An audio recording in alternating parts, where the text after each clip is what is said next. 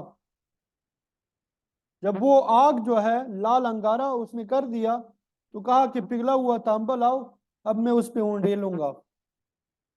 فَمَسْطَاعُوا،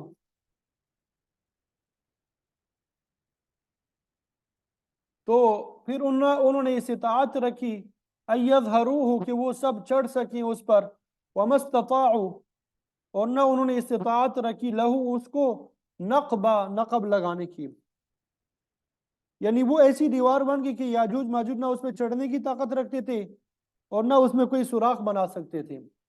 قال، اس نے کہا ھذا رحمت، یہ رحمت ہے میرے رب کی طرف سے۔ فَإِذَا جَاءَ، پھر جب آ جائے گا وعد ربی، میرے رب کا وعدہ، جعلہ، وہ کر دے گا اسے دکا ہموار۔ وَكَانَ وَعْدُ رَبِّي حَقًّا، اور ہے میرے رب کا وعدہ سچا۔ وَتَرَكْنَا، اور ہم چھوڑ دیں گے بعضهم، ان کے بعض کو، یومئذ، اس دن، یموج، وہ گھس جائیں گے، فی بعض، بعض میں، وَنُفِخَ، اور پھونکا جائے گا، فی الصور، سور میں، فَجَمَعْنَاهُمْ، پھر ہم جمع کریں گے ان کو جمع، اکٹھے ہو کر، وَعَرَضْنَا، اور ہم سامنے لے آئیں گے، پیش کریں گے جہنم کو، یومئذ، اس دن، للکافرین، کافروں کے، عرضا، سامنے، روبرو، یعنی اس دن ہم دوزخ کو ان کافروں کے سامنے کھلی آنکھوں لے کے آئیں گے۔ الذین، وہ لوگ کہ کانت اعینہم، ہی ان کی آنکھیں، فی غطاء، پردے میں، عن ذکری، میرے یاد سے، وکانوا، اور وہ سب تھے، لا یستطیعون سمعا، وکانوا لا یستطیعون، اور وہ سب استطاعت نہیں رکھتے تھے، سمعا، سننے کی، یعنی جن کی آنکھوں پر دنیا میں میری نصیحت کی طرف سے پردہ پڑا ہوا تھا اور جو سننے کی صلاحیت نہیں رکھتے تھے۔ تو یہ ان آیات کا ترجمہ ہے جو آپ کے سامنے بیان کر دیا۔ اب مفسرین نے جو تفسیر بیان کی ہے وہ آپ کے سامنے ذکر کریں گے۔ امید کرتا ہوں کہ ترجمے کی سمجھ آ گئی ہوگی۔ تو یہ شروع میں آپ کو بتایا تھا کہ 3 واقعات سے متعلق سوال پوچھا گیا تھا آپ صلی اللہ علیہ وسلم سے، ٹھیک ہے؟ تو یہ تیسرا واقعہ جو ہے ذوالقرنین کے بارے میں بھی ان سے سوال پوچھا گیا تھا، تو آج یہ تیسرا واقعہ جو ہے وہ بیان کیا جا رہا ہے۔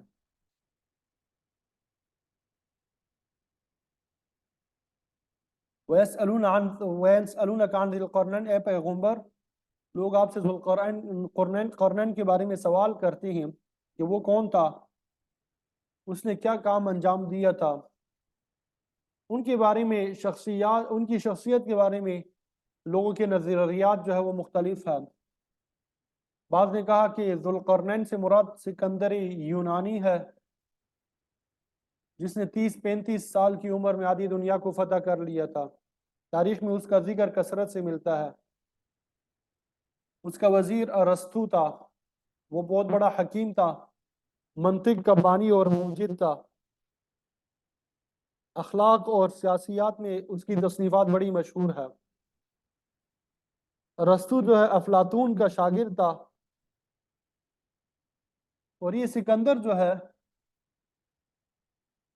مسیح علیہ السلام سے تقریباً 350 سال پہلے گزرا ہے۔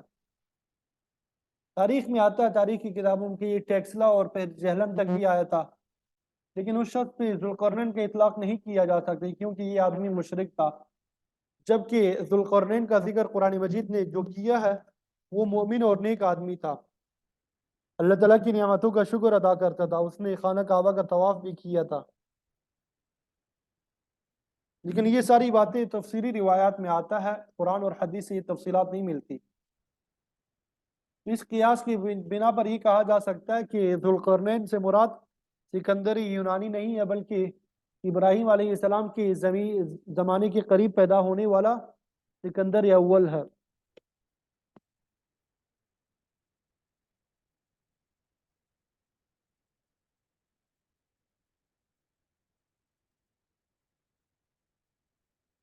بعض نے شبہ ظاہر کیا کہ شاید یہ نبی تھا، لیکن اکثر مفسرین نے اسے نبی کی بجائے نیک اور صالح انسان کہا ہے۔ بعض مفسرین کہتے ہیں کہ دنیا میں 4 بادشاہ ایسے گزرے ہیں جنہیں مجموعی طور پہ پوری دنیا پہ تسلط حاصل رہا ہے، ان میں سے 2 بادشاہ کافر اور 2 ایماندار تھے۔ پہلا بادشاہ ابراہیم علیہ السلام کے زمانے کا نمرود تھا، دوسرا بخت نصر تھا، جس نے یہودیوں پہ غلبہ حاصل کیا، یہ دونوں کافر تھے۔ البتہ ایماندار بادشاہوں میں ایک سکندر ذوالقرنین ہے جن کا ذکر ہو رہا ہے، اور دوسرے سلیمان علیہ السلام ہے جنہوں نے اللہ تعالیٰ سے مثالی حکومت کے لیے اس طرح دعا کی، حب لی ملک لا ينبغی لأحد من بعدی، کہ اے اللہ مجھے ایسی حکومت عطا فرما جو میرے بعد کسی دوسرے کے حصے میں نہ آئے۔ تو اللہ تعالیٰ نے آپ کو ایسی ہی سلطنت عطا فرمائی تھی۔ قرنین کا لغوی معنی ہے دو سینگ۔ اس کی ایک وجہ تو پہلے بیان ہو چکی ہے کہ اس نے دو سلطنتوں کو جوڑ کے ایک کر دیا تھا۔ بعض فرماتے ہیں کہ ذوالقرنین کی وجہ تسمیہ یہ ہے کہ یہ آدمی دنیا کے دونوں مشرقی اور مغربی کناروں تک پہنچا، اس لیے ذوالقرنین کہلایا۔ بعض کہتے ہیں کہ قرن جو ہے ایک صدی یا سنگت کو کہتے ہیں، کسی قوم کی مجموعی عمر کو بھی قرن کہتے ہیں۔ ذوالقرنین نے لمبی عمر پائی جس کے دوران میں 2 صدیاں یا 2 نسلیں گزر گئی، اس لیے اسے ذوالقرنین کا لقب دیا گیا۔ تو بہرحال یہاں پہ فرمایا گیا وَيَسْأَلُونَكَ عَنْ ذِي الْقَرْنَيْنِ، آپ سے ذوالقرنین کے بارے میں پوچھتے ہیں۔ قل، آپ کہہ دیجئے پیغمبر علیہ السلام سے، أَتْلُو عَلَيْكُم مِّنْهُ ذِكْرًا، میں تم کو اس کا کچھ حصہ حال پڑھ کے سناتا ہوں۔ اللہ تعالیٰ نے فرمایا إِنَّا مَكَّنَّا لَهُ فِي الْأَرْضِ، میں نے اسے زمین میں ٹھکانہ دیا، یعنی اس کو خوب اقتدار عطا کیا، ٹھیک ہے۔ وَآتَيْنَاهُ مِن كُلِّ شَيْءٍ سَبَبًا، اور اسے ہر قسم کا ساز و سامان بھی وافر دیا۔ سبب سے مراد رسی بھی ہوتی ہے، وسیلہ یا تعلق بھی، اور اس سے راستہ بھی مراد لیا جاتا ہے۔ آگے راستے کے معنی میں بھی استعمال ہوا ہے، اور اس کا اطلاق سامان پہ بھی ہوتا ہے، اس میں علم بھی داخل ہے، کیونکہ مفسرین فرماتے ہیں کہ جس چیز کے ذریعے انسان اپنے مقصود تک پہنچتا ہے وہ سبب کہلاتا ہے۔ اس میں روپیہ، پیسہ، آلات اور علم شامل ہے۔ مطلب یہ کہ اللہ تعالیٰ نے ذوالقرنین کو وہ تمام ضروریات فراہم کر دی تھی جن کے ذریعے اتنی وسیع سلطنت کا انتظام اور انصرام کیا جا سکتا تھا۔ بہرحال کل شیء سے مراد کائنات کی ہر بڑی چھوٹی چیز مراد نہیں، بلکہ وہ تمام اشیاء مراد ہے جو اس زمانے کی ضروریات مملکت کے لیے مطلوب تھی۔ ذوالقرنین نے اپنی زندگی میں 3 طویل سفر کیے، تو یہاں پر پہلے مغربی سفر کا ذکر ہو رہا ہے، فَأَتْبَعَ سَبَبًا، پھر وہ اب ایک راستے پہ چلا، فَأَتْبَعَ سَبَبًا، وہ ایک راستے پہ چلا، حَتَّى إِذَا بَلَغَ مَغْرِبَ الشَّمْسِ، یہاں تک کہ جب وہ سورج غروب ہونے کی جگہ پہ پہنچا، وَجَدَهَا تَغْرُبُ فِي عَيْنٍ حَمِئَةٍ، تو اسے ایک سیاہ ندی میں غروب ہوتا پایا۔ وہاں کا پانی اور مٹی سیاہ رنگ کی تھی۔ بعض نے اس سے بحر اسود مراد لیا، اس کی سرحد روس اور ترکی کے ساتھ ملتی ہے۔ اس طرح معلوم ہوتا تھا کہ سورج سیاہ دلدل میں ڈوب رہا ہے۔ ایک قرات میں عین حامئۃ بھی پڑھا گیا ہے، ابھی تو یہ ہے کہ عین حامئہ، دوسری قرات عین حامئۃ، جس کا مطلب ہے گرم چشمہ۔ دراصل سورج تو کہیں غروب نہیں ہوتا، بلکہ اپنی منزل پہ 24 گھنٹے اور 12 مہینے رواں دواں رہتا ہے۔ اللہ تعالیٰ نے سورج اور چاند کے بارے میں فرمایا ہے کہ کل فی فلک یسبحون، سب اپنے اپنے مدار میں چل رہے ہیں۔ بات یہ ہے کہ زمین کا جو حصہ سورج کے سامنے آ جاتا ہے وہاں سورج طلوع ہوتا نظر آتا ہے، اور جو حصہ زمین سورج کی دوسری طرف جا رہا ہوتا ہے وہاں سورج غروب ہوتا نظر آتا ہے۔ انسان دنیا کے کسی بھی خطے میں موجود ہو، اسے وہی سورج طلوع اور غروب ہوتا نظر آئے گا۔ اگر وہ کسی صحرا میں ہے تو وہ سورج کو زمین میں غروب ہوتا پائے گا، اور اگر وہ سمندر کے کنارے پر ہے یا سمندر میں سفر کر رہا ہے تو اسے سورج میں پانی میں ڈوبتا نظر آئے گا۔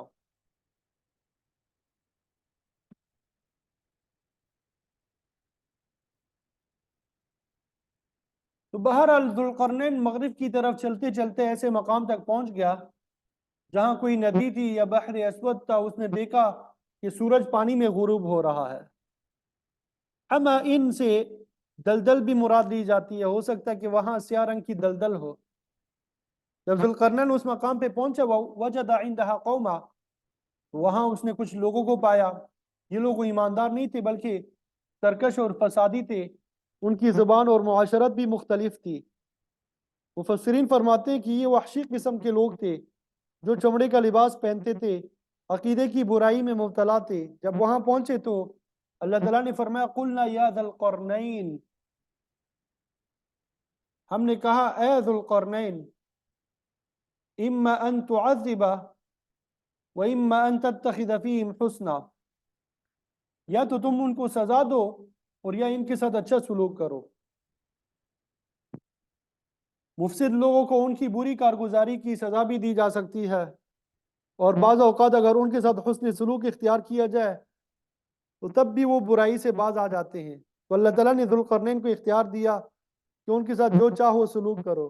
قال، ذوالقرنین نے کہا اما من ظلم، بہرحال جو شخص ظلم کرے گا فسوف نعذبہ، ہم اس کو سزا دیں گے. ہم اس کو کیا کریں گے؟ سزا دیں گے. کفر، شرک، ظلم اور تعدی کرنے والوں کو سزا دی جا سکتی ہے. یہ اصول بھی اپنی جگہ قائم ہے کہ تعدی کرنے والوں کو معاف نہ کیا جائے. امام شاہ ولی اللہ محدث دہلوی رحمۃ اللہ علیہ فرماتے ہیں کہ اجتماعی نظام کے لیے ضروری ہے کہ اچھے لوگوں کے ساتھ نیک سلوک کیا جائے، بدماشوں کی سرکوبی کی جائے. اگر ایسا نہیں ہوگا تو سلطنت کا نظام جو ہے وہ بگڑ جائے گا، ملک میں بدامنی پیدا ہو جائے گی. البتہ انگریزی قانون میں اس اصول کی پابندی نہیں کی جاتی، وہاں مفاد دیکھا جاتا ہے. وہ کس طرف ہے؟ بعض اوقات مفاد کی وجہ سے غنڈوں کو بھی سہولتیں فراہم کی جاتی ہے. یہی وجہ ہے کہ آج پوری دنیا میں فتنہ اور فساد کا بازار گرم ہے. تو بہرحال سکندر ذوالقرنین نے کہا ہم ہر ظالم کو اس کے ظلم کی سزا دیں گے. ثم یرد الی ربی، اور پھر وہ اپنے رب کی طرف، پروردگار کی طرف لوٹایا جائے گا. فیعذبہ عذابا نکرا، پھر وہ اس کو سخت سزا دے گا. جب آخرت میں خدا کی عدالت میں پیش ہوگا تو وہاں کا عذاب بھی اسے چکنا پڑے گا. ذوالقرنین نے کہا کہ دنیا کے قانون کے خلاف ورزی پر تو ہم سزا دیں گے، مگر حقیقی اور آخری سزا اللہ تعالیٰ دے گا. اور ذوالقرنین نے یہ بھی کہا وَأَمَّا مَنْ آمَنَ وَعَمِلَ صَالِحًا، کہ بہرحال جو ایمان لے آیا اور نیک اعمال کیے، نماز، روزہ، زکوٰۃ، حج، عبادات، یہ بھی نیک اعمال ہے، یہ اختیار کیے، جہاد، قربانی، صدقہ، خیرات، عدل، یہ سب بھی نیک اعمال ہے. ان کو انجام دینے سے انسان نجات کا مستحق بنتا ہے.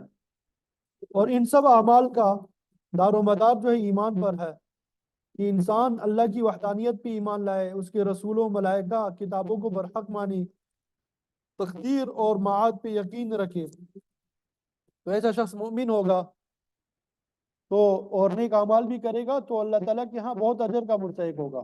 فَلَهُ جَزَاءً الْحُسْنَى، اس کے لیے اچھا بدلہ ہوگا، اس کا احترام کیا جائے گا، کیونکہ اللہ تعالیٰ کسی شخص کی نیکی کو ضائع نہیں کرتا. وَسَنَقُولُ لَهُ مِنْ أَمْرِنَا يُسْرًا، ہم اپنے معاملے میں اس کے لیے آسان بات کہیں گے. نیک اور ایماندار آدمی کے ساتھ حسن سلوک ہی جائز ہے، ایسے شخص کے ساتھ بدسلوکی کرنا یہ ظلم کے مترادف ہے. ٹھیک ہے. تو ذوالقرنین نے بھی یہی کہا کہ ایماندار اور نیک آدمی کے ساتھ ہم بھی آسانی کریں گے اور سرکش کو ضرور سزا دیں گے. سرکش کو ہم کیا کریں گے؟ ضرور سزا دیں گے. پھر اس کے بعد مشرقی اور شمالی سفر کا، ان کے حال کا بیان کیا جا رہا ہے. ثم اتبع سببا، پھر وہ ایک راستے پہ چل پڑا، ایک سفر پہ چل پڑا جو مشرق کی طرف تھا. تفسیری روایات سے معلوم ہوتا کہ یہ سفر 12 سال میں مکمل ہوا. اللہ تعالیٰ نے ذوالقرنین کو خاص فضیلت عطا فرمائی تھی، خصوصی قوت بھی عطا ہوئی تھی، آپ سے بعض امور معجزانہ طور پہ بھی سرزد ہوئے، اس لیے عین ممکن ہے کہ یہ سفر کم تر عرصے میں طے ہو گیا ہو، اللہ تعالیٰ نے اس کی توفیق اپنی قدرت اور حکمت کے مطابق بخشی تھی۔ تو بہرحال انہوں نے مشرق کی طرف سفر اختیار کیا، حتی اذا بلغ مطلع الشمس، یہاں تک کہ جب وہ سورج نکلنے کی جگہ پہ پہنچا، وجدها تطلع على قوم لم نجعل لهم من دونها سترا، وہاں اس نے پایا کہ سورج ایک ایسی قوم پہ طلوع ہوتا ہے کہ نہیں بنایا ہم نے ان کے اور سورج کے درمیان کوئی حجاب، مطلب یہ کہ وہ قوم بالکل بے حجاب تھی، انہوں نے کوئی مکان نہیں بنا رکھے تھے، نہ وہ کسی پہاڑ وغیرہ کی آڑ میں زندگی بسر کرتے تھے، سورج کی تپش براہ راست ان لوگوں کے اجسام پہ پڑتی تھی، ہو سکتا ہے کہ مغربی لوگوں کی طرح یہ مشرقی لوگ بھی غیر متمدن ہو، مغربی لوگوں کے بارے میں تو اللہ تعالیٰ نے ذوالقرنین کو اختیار دے دیا تھا کہ چاہے تو ان کو سزا دے دے یا ان کے ساتھ رعایت کا معاملہ کرے، اسی طرح ہو سکتا ہے کہ مشرق کے رہنے والی بھی غیر متمدن ہو، مکان وغیرہ بنانے کی وہ ضرورت ہی محسوس نہ کرتے ہو، یا مکان وغیرہ کا وہاں رواج ہی نہ ہو۔ بعض کہتے ہیں کہ اس قوم کے لوگوں نے زیر زمین پناہ گاہیں بنا رکھی تھی، جب سورج کی دھوپ تیز ہوتی تو ان پناہ گاہوں میں چلے جاتے، بعض کہتے ہیں کہ شدت گرمی کے دوران یہ لوگ پانی میں داخل ہو جاتے ہیں، جیسے بھینسیں وغیرہ پانی میں چلے جاتی ہے، اور جب دھوپ کی شدت میں کمی ہو جاتی تو پھر وہ باہر نکل آتی، لیکن یہ سب غیر یقینی باتیں ہیں جن پہ اعتماد نہیں کیا جا سکتا، صحیح بات اتنی ہے کہ جو قرآن اور سنت سے ثابت ہے۔ اللہ تعالیٰ نے فرمایا کذالک، معاملہ ایسا ہی تھا، وقد احطنا بما لدیہ خبرا، وقد احطنا بما لدیہ خبرا، اور تحقیق ہم نے ذوالقرنین کے ساتھ پیش آنے والے تمام حالات کا احاطہ کر رکھا ہے، وہ سب کچھ ہمارے علم میں ہے، تاہم اللہ تعالیٰ نے ان حالات اور واقعات کی مزید تفصیل نہیں بتائی۔ مشرق اور مغرب میں ذوالقرنین جن مقامات تک پہنچا، اللہ تعالیٰ نے تمام علاقوں پہ آپ کو تسلط عطا کیا تھا۔ آپ کے لقب ذوالقرنین کی ایک وجہ تسمیہ یہ بھی ہے کہ آپ دنیا کے دونوں کناروں تک پہنچے، قرن کا معنی سینگ بھی ہوتا ہے اور کنارہ بھی، پھر آگے ارشاد ہوا ثم اتبع سببا، پھر وہ ایک راستے پہ چلا۔ یہ تیسرا سفر آپ نے اختیار کیا۔ مفسرین اور مورخین اپنے اندازے سے بتاتے ہیں کہ یہ سفر شمال کی طرف تھا، حتی اذا بلغ بین السدین، یہاں تک کہ جب وہ دو پہاڑوں کے درے میں پہنچا، وجد من دونہما قوما، تو اس نے پہاڑوں کے اس طرف ایک قوم کو پایا، لا یکادون یفقہون قولا، وہ ذوالقرنین ان لوگوں کی بات سمجھتے تھے اور نہ وہ لوگ ذوالقرنین کی زبان سے واقف تھے۔ اس کے باوجود اگلی آیت میں اللہ تعالیٰ نے ذوالقرنین اور اس قوم کے درمیان مکالمے کا ذکر فرمایا، ظاہر ہے کہ یہ بات چیت کسی ترجمان کے ذریعے سے ہوئی ہوگی،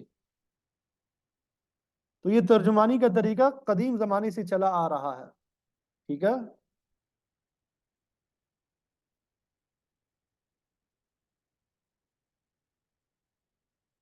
قالوا یا ذا القرنین، ان لوگوں نے کہا اے ذوالقرنین، ان یأجوج ومأجوج مفسدون فی الارض،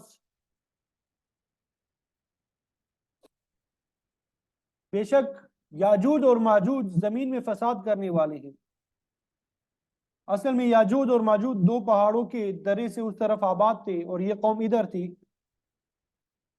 اور یاجوج ماجوج درے سے گزر کے اس درے سے گزر کے اس قوم کی طرف آ جاتے تھے، یہاں آ کے قتل و غارت کرتے، لوٹ مار کا بازار کرم کرتے، فصلیں تباہ کر دیتے، جو کچھ ہاتھ آتا لے کر اپنے علاقے میں چلے جاتے۔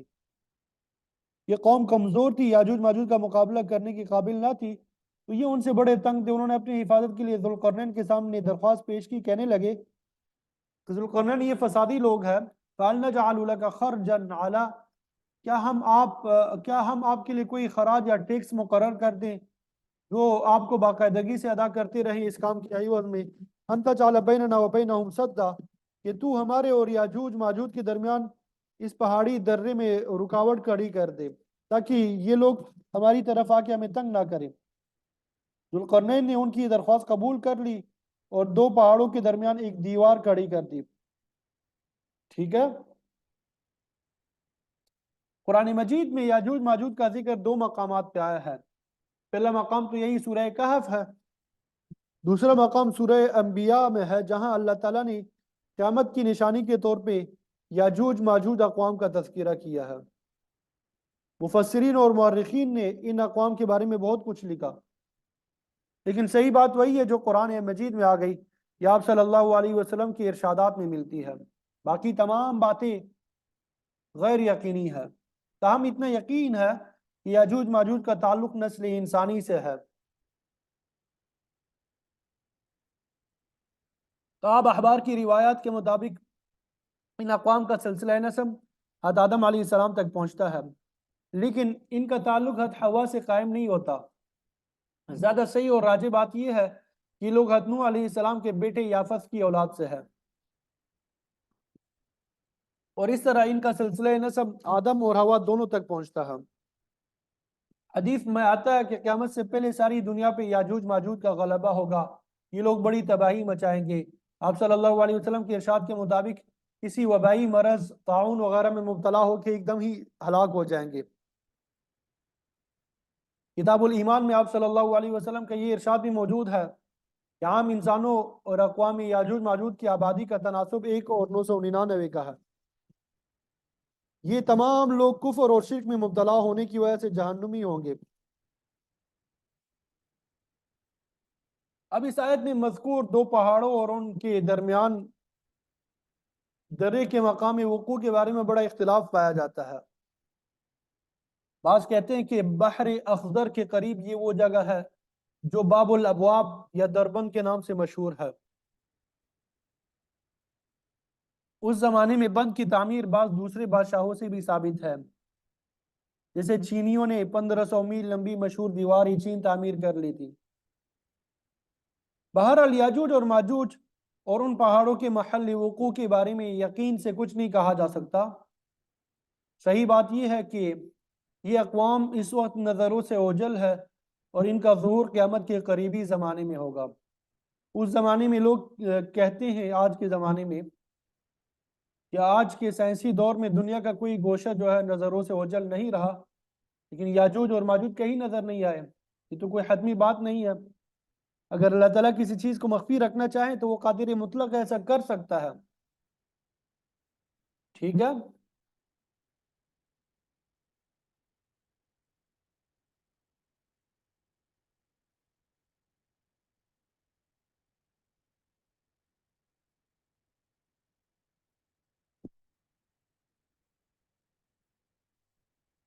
تو انہوں نے اس قوم نے اس کام کے لیے معاوضے کی پیشکش بھی کی، تو پھر حضرت ذوالقرنین نے اس کے جواب میں کیا فرمایا؟ قال ما مکنی فیہ ربی خیر، انہوں نے فرمایا میرے لیے اللہ تعالیٰ کی عطا کردہ قدرت بہتر ہے، یعنی اللہ تعالیٰ نے مجھے حکومت دی ہے، مال اور اسباب عطا کیے ہے، تو مجھے تمہارے مال کی ضرورت نہیں ہے، تم صرف یہ کرو فاعینونی بقوہ، تم جسمانی مشقت میں میرے ساتھ تعاون کرو، مجھے افرادی قوت کی ضرورت ہے جو مطلوبہ خام مال جو ہے وہ مہیا کر دے، باقی سارا خرچہ میری حکومت جو ہے وہ برداشت کرے گی اگر تم افرادی قوت مہیا کر دو۔ اجعل بینکم وبینہم ردما، میں تمہارے اور ان کے درمیان ایک بند جو ہے وہ باندھ دوں گا جس کو وہ مفسد قوم عبور نہیں کر سکے گی، اس طرح تم ان کے شر سے محفوظ ہو جاؤ گے۔ اس سے مفسرین یہ بات بھی اخذ کرتے ہیں کہ کسی اچھی حکومت کے مناسب حال نہیں کہ وہ لوگوں سے بلا وجہ ٹیکس وصول کر کے اپنی عیاشی کے کاموں میں خرچ کرے، بلکہ اچھی حکومت وہ ہے جو سکندر ذوالقرنین کی طرح لوگوں کی بے لوث خدمت کرے۔ ذوالقرنین نے ان لوگوں سے کہا کہ مطلوبہ بند کی تعمیر کے لیے آتونی زبر الحدید، تم لاؤ میرے پاس لوہے کے تختے۔ لوہا وہاں کسی جگہ پہ موجود ہوگا جس کو لانے کا حکم دیا گیا، چنانچہ لوہا اس پہاڑی درے میں بھرنا شروع کیا گیا، حتی اذا ساوى بین الصدفین، یہاں تک کہ جب وہ انتہائی کناروں تک برابر ہو گیا۔ مطلب یہ کہ لوگ لوہے کی تختی لالا کے دو پہاڑوں کے درمیان درے کو پر کرتے رہے۔ اس بات کی تصریح نہیں کہ لوہے کے تختی انتہائی بلندی تک کس طرح جوڑے گئے، کیا ان کے پاس کوئی خاص آلات تھے؟ ہو سکتا ہے کہ سکندر ذوالقرنین نے کرامت کے طور پہ خود اپنے ہاتھوں سے جوڑ دیے ہو۔ بہرحال ان کے پاس جتنے لوہے وغیرہ کے تختے تھے اس کے ذریعے درے کو پر کر دیا گیا۔ اس کے ساتھ ساتھ ایندھن کا بھی انتظام کیا گیا، لوہے کے گرم کرنے کے لیے لکڑی، تیل، کوئلہ وغیرہ جو کچھ بھی مہیا تھا وہ بھی تختوں کے درمیان رکھ دیا گیا، اور آگ تپانے کے لیے ان کے درمیان پھونکنیاں بھی لگائی۔ جب یہ سارا سامان تیار ہو گیا تو پھر آپ نے فرمایا قال انفخوا، آپ نے کہا کہ سب پھونکو، ٹھیک ہے، آگ جلا کر ان کو پھونکو تاکہ آگ جو ہے بڑک اٹھے اور لوہا جو ہے وہ پگھل کے بالکل یکجا ہو جائے۔ آج کل لوہے کو پگھلانے کے لیے بٹیاں کام کر رہی ہے، لیکن اس زمانے میں ذوالقرنین نے کوئی ایسا طریقہ اختیار کیا اور ایک کھلی جگہ میں لوہے کو اتنی آگ دی کہ اس کے تمام تخلے پگھل کے ایک ساتھ ہو گئے، حتی اذا جعلہ نارا، یہاں تک کہ جب اس لوہے کو بالکل آگ کی طرح کر دیا، قال، ذوالقرنین نے کہا آتونی افرغ علیہ قطرہ، آتونی قطرہ، میرے پاس تانبا لاؤ تاکہ میں اس لوہے پہ ڈال دوں۔ ظاہر ہے کہ تانبا لوہے سے بھی زیادہ سخت ہے، اسے پگھلانے کے لیے درجہ حرارت بھی زیادہ درکار ہوتا ہے۔ چنانچہ جب لوہا گرم ہو کے پگھل گیا تو پھر اس پر پگھلا ہوا تانبا ڈال دیا گیا، جس سے لوہے کی وہ دیوار جو ہے مزید مضبوط ہو گئی اور اس میں شگاف پڑنے کا اندیشہ تک نہ رہا۔ جب یہ درہ لوہے کی مضبوط دیوار سے بند ہو گیا تو پھر شر پسند قوم یاجوج ماجوج کے دوسری طرف جانے کا امکان ختم ہو گیا، کیونکہ اس درے کے اطراف میں بڑے دشوار گزار پہاڑ تھے جنہیں عبور نہیں کیا جا سکتا تھا۔ سکندر ذوالقرنین نے یہ بہت بڑا کارنامہ انجام دے کے درے سے اس طرف رہنے والے لوگوں کو مفسرین کے شر سے محفوظ کر دیا۔ اللہ تعالیٰ کا فرمان ہے فَمَا اسْطَاعُوا أَن يَظْهَرُوهُ، اب اس مفسد قوم کے بس میں نہیں رہا، وہ استطاعت نہیں رکھتے تھے کہ وہ پہاڑ کے اوپر چڑھ سکتے، وَمَا اسْتَطَاعُوا لَهُ نَقْبًا، اور نہ وہ طاقت رکھتے تھے کہ اس مضبوط بند میں شگاف جو ہے وہ ڈال سکتے۔ یہ عظیم کام سر انجام دینے کے باوجود سکندر ذوالقرنین نے اسے اپنا کمال نہیں جتلایا، بلکہ قال هذا رحمت من ربی، کہا یہ تو میرے پروردگار کی مہربانی کا نتیجہ ہے، میں نے یہ کام اس کی توفیق سے پورا کیا ہے۔ اب یہ بند نہایت مضبوط اور ناقابل تکسیر ہے، ناقابل تسخیر ہے۔ فَإِذَا جَاءَ وَعْدُ رَبِّي جَعَلَهُ دَكَّاءَ،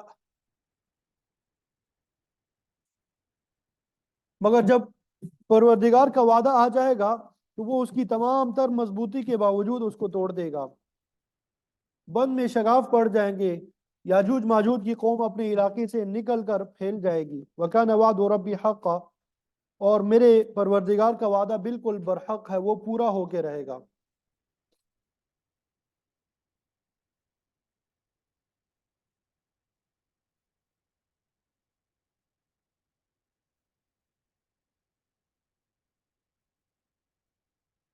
اکثر لوگ سوال کرتے ہیں کہ یاجوج ماجوج نامی کوئی قوم اگر موجود ہے تو وہ کہاں ہے؟ تو اس حوالے سے حضرت مولانا اشرف علی تھانوی صاحب رحمۃ اللہ علیہ کی بات جو ہے زیادہ اوفق ہے۔ آپ فرماتے ہیں کہ اس سلسلے میں بعض باتیں قرآن مجید سے ظاہر ہوتی ہے، بعض احادیث سے۔ مثلا قرآن مجید سے ثابت ہے کہ ذوالقرنین اللہ تعالیٰ کا مقبول بندہ تھا، وہ جلیل القدر بادشاہ تھا۔ سد سکندری ایک کہانی دیوار تھی، دو پہاڑوں کے درمیان درے میں انتہائی بلندی تک بند جو ہے وہ باندھ دیا گیا، اور اس درے سے دوسری طرف اقوام یاجوج ماجوج کا مسکن تھا۔ اس کے علاوہ آپ صلی اللہ علیہ وسلم کی احادیث سے معلوم ہوتا ہے کہ آپ کے زمانے میں اس بند میں تھوڑا سا سوراخ ہو گیا تھا۔ ام المؤمنین زینب بنت جحش رضی اللہ تعالیٰ عنہ بیان کرتی ہے کہ آپ صلی اللہ علیہ وسلم نیند سے بیدار ہوئے تو آپ کی زبان پہ یہ الفاظ تھے لا الہ الا اللہ ویل للعرب من شر قد اقترب، کہ اللہ کے علاوہ کوئی معبود نہیں ہے، عربوں کے لیے ہلاکت ہے کہ ایک شر ان کے قریب آ چکا ہے۔ آپ نے یہ بھی فرمایا فتح من ردم یاجوج و ماجوج، کہ یاجوج اور ماجوج کے بند کو تھوڑا سا کھول دیا گیا۔ آپ نے ہاتھ کی انگلیوں سے 10 کا اور ایک روایت کے مطابق 9 کا سوراخ بھی بنا کر دکھایا کہ اس دیوار میں اتنا سوراخ ہو گیا۔ ام المؤمنین نے عرض کیا انہلک وفینا صالحون، کیا ہم ہلاک کر دیے جائیں گے جبکہ ہمارے درمیان نیک لوگ بھی ہوں گے؟ آپ نے فرمایا کہ لوگ اس وقت ہلاک کر دیے جائیں گے اذا کثر الخبث، جب خباثت اور فتنہ فساد بڑھ جائے گا، چاہے ان میں نیک آدمی بھی موجود ہو۔ ترمذی شریف کی روایت سے یہ بھی معلوم ہوتا ہے کہ یاجوج ماجوج اس بند کو دن بھر توڑتے رہتے ہیں، لیکن جب رات ہوتی ہے تو وہ بند یا دیوار پھر ویسے کے ویسے ہی مکمل ہو جاتی ہے۔ عیسیٰ علیہ السلام کے دوبارہ نزول پہ جب ان اقوام کے خروج کا وقت آئے گا تو اس وقت ان کی زبان سے نکلے گا کہ ہم انشاءاللہ کل اس دیوار کو توڑ دیں گے، اور پھر اگلے دن دیوار میں شگاف پڑ جائے گا اور یاجوج ماجوج وہاں سے نکل کڑے ہوں گے۔ تو بہرحال اقوام یاجوج ماجوج کا خروج قرب قیامت میں عیسیٰ علیہ السلام کے دور میں ہوگا۔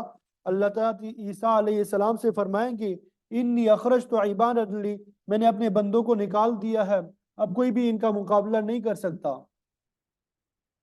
اس دوران یاجوج ماجوج ساری دنیا پہ پھیل جائیں گے، بڑا شر اور فساد مچائیں گے۔